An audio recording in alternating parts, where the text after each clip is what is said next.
नमस्कार, स्वागत है आपका बिहार समाचार में। तो जैसे कि बिहार अभी 6 सितंबर तक लॉकडाउन है, तो ऐसे में बड़ी खबर आ रही है अनलॉक 4 को लेकर। तो आखिर कब से खुलेंगे स्कूल? क्या अनलॉक 4 में बिहार में स्कूल खुलेंगे? क्या बिहार में अब लॉकडाउन खत्म हो जाएगा?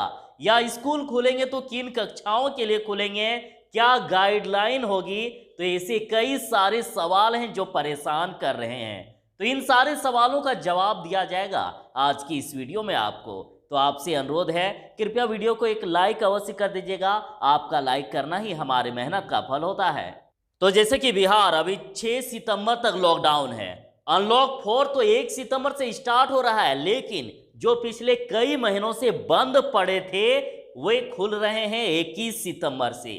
7 सितंबर से मेट्रो चलेगी, लेकिन 21 सितंबर से खबर आ रही है कि पटना में खुल जाएंगे मंदिर और एंट्री के लिए कुछ गाइडलाइन भी जारी की गई है। और आपको बता दें कि बिहार सरकार केंद्र के बनाए नियमों का अनुसरण करते आ रही है। उम्मीद जताई जा रही है कि इस बार भी बिहार में वही नियम लागू होंगे जो केंद्र सरकार बनाएगी। और छोटे बच्चों की स्कूल की बात करें तो बिहार सरकार का कहना है कि स्कूल कॉलेज खुलने से बच्चों को काफी परेशानी का सामना करना पड़ सकता है। साथ ही बच्चों में कोरोना फैलने का खतरा है। लेकिन इस बार शिक्षकों को छूट दी गई है स्कूल खुलने को लेकर। तो देखिए, कहना है कि कोरोना को ध्यान में रखते हुए नई गाइडलाइन में कहा गया है कि स्कूल कॉलेज कोचिंग और अन्य शिक्षण संस्थान बंद रहेंगे, लेकिन कंटेनमेंट जोन के बाहर के स्कूलों में स्वेच्छा से कक्षा 9 से 12वीं तक के छात्र कॉलेज आ जा सकते हैं। और नए नियमों के मुताबिक कंटेनमेंट जोन के बाहर के कॉलेजों में कक्षा 9वीं से लेकर 12वीं तक के स्टूडेंट को टीचर से गाइडलाइन लेने के लिए कॉलेज जाने का परमिशन है।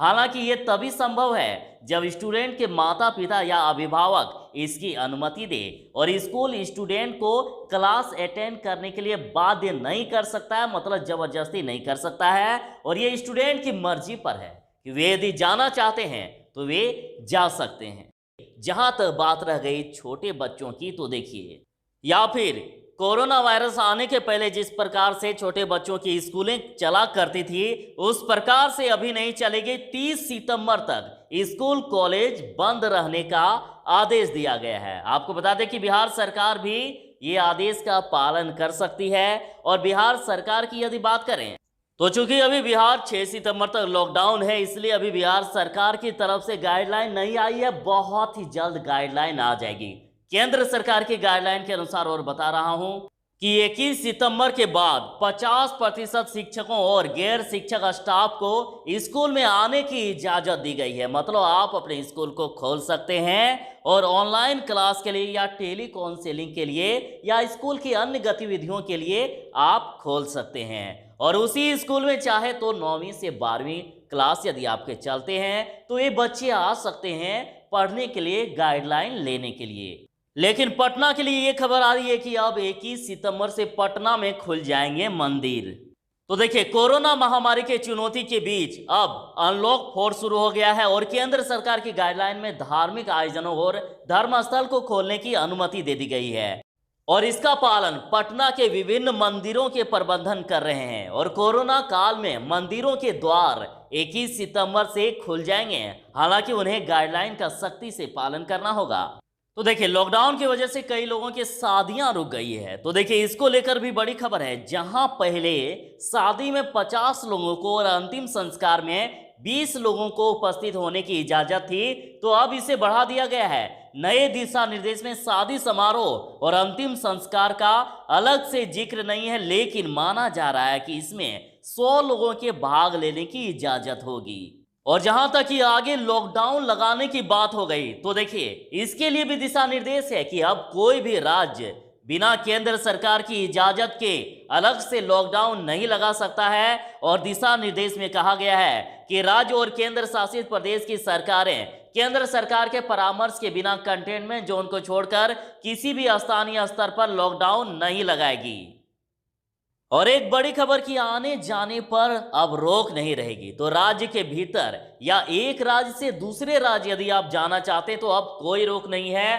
पूरी तरह से छूट दे दिया गया है। सोशल डिस्टेंसिंग और जरूरी गाइडलाइन का पालन करते हुए आप जा सकते हैं एक राज्य से दूसरे राज्य। तो मैं जाने के लिए नहीं कह रहा हूं, घर में रहें, सुरक्षित रहें, लेकिन जरूरत पड़ने पर आप जा सकते हैं।